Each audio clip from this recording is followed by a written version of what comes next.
Corona lockdown ತುರ್ತು ಪರಿಸ್ಥಿತಿಯ ಬಿಸಿ ಅನಾಥಾಶ್ರಮಗಳಿಗೂ ಬಹಳವಾಗಿ ತಟ್ಟಿದೆ.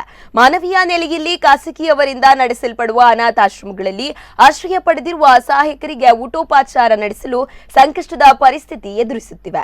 ಈ ಸಮಸ್ಯೆ ಅರಿತು ಉಡುಪಿ ಜಿಲ್ಲಾ ನಾಗರಿಕ ಸಮಿತಿಯ ಕಾರ್ಯಕರ್ತರಾದ ನಿತ್ಯಾನಂದ ಒಳಕಾಡು, ತಾರನಾಥ್ ಮೇಸ್ತ ಶೀರೂರು ಅವರು ಮಣಿಪಾಲದಲ್ಲಿ ಅಸಹಾಯಕರ ಸೇವಾ ಕೈಂಕರ್ಯದಲ್ಲಿ ನಿರತವಾಗಿರುವ ಹೊಸಬೆಳಕು ಆಶ್ರಮಕ್ಕೆ ದಾನಿಗಳ ಸಹಕಾರದಿಂದ ತುರ್ತು ನೆರವನ್ನು ಸೋಮವಾರ ಒದಗಿಸಿದ್ದಾರೆ.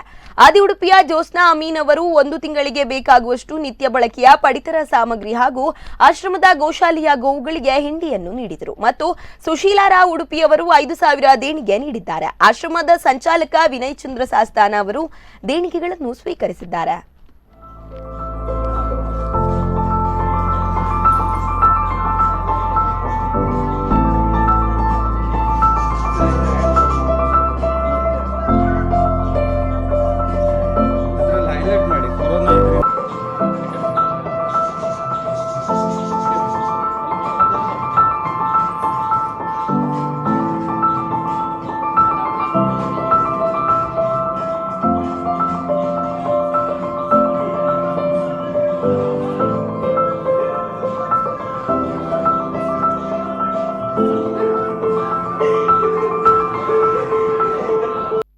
ಸಾರ್ವಜನಿಕರು ಅಲ್ಲದೆ ಅನಾಥಾಶ್ರಮಕ್ಕೂ ಬಿಸಿ ಮುಟ್ಟಿದಾಗೆ ಆಗಿದೆ.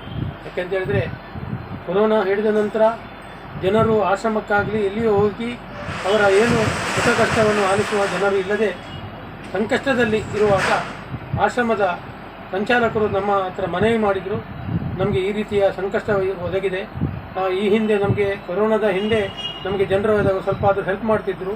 ಈ ನಮ್ಮ ಅನಾಥರಾಗಲಿ ವೃದ್ಧೆಯರಾಗಲಿ ಎಲ್ಲರಿಗೂ ಕೂಡ ಉಪಕಾರ ಮಾಡುವಂಥ ಒಂದು ಸಂದರ್ಭ ಇತ್ತು. ಈಗ ಕೊರೋನಾದಿಂದ ಜನರಿಗೇ ಇಲ್ಲದ ಪರಿಸ್ಥಿತಿ ಆಗಿದೆ.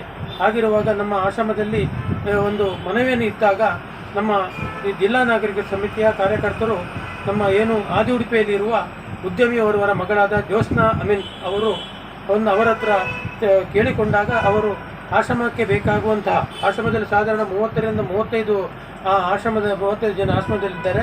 ಆದರೆ ಅವರಿಗೆ ಎಲ್ಲರಿಗೂ ಕೂಡ ಅಕ್ಕಿ ಹೊರತುಪಡಿಸಿ ಎಲ್ಲ ದಿನಸಿ ಸಾಮಗ್ರಿಗಳನ್ನು ಕೂಡ ಅವರು ಆಶ್ರಮಕ್ಕೆ ನೀಡಿರುತ್ತಾರೆ. ಅದೂ ಅಲ್ಲದೆ ನಾವು ರಸ್ತೆಯಲ್ಲಿ ಬಿದ್ದಂತಹ ಏನು ಪೆಟ್ಟಾಗಿ ಬಿದ್ದಂತಹ ದನಕರುಗಳನ್ನು ಕೂಡ ಆ ಆಶ್ರಮದಲ್ಲಿ ನಾವು ಇಡ್ತಾ ಬರ್ತಿದ್ದೆವು. ಅದಕ್ಕೂ ಕೂಡ ಒಳ್ಳೆಯ ರೀತಿಯ ಹಿಂಡಿಯನ್ನು ಕೂಡ ಅವರು ದಾನವಾಗಿ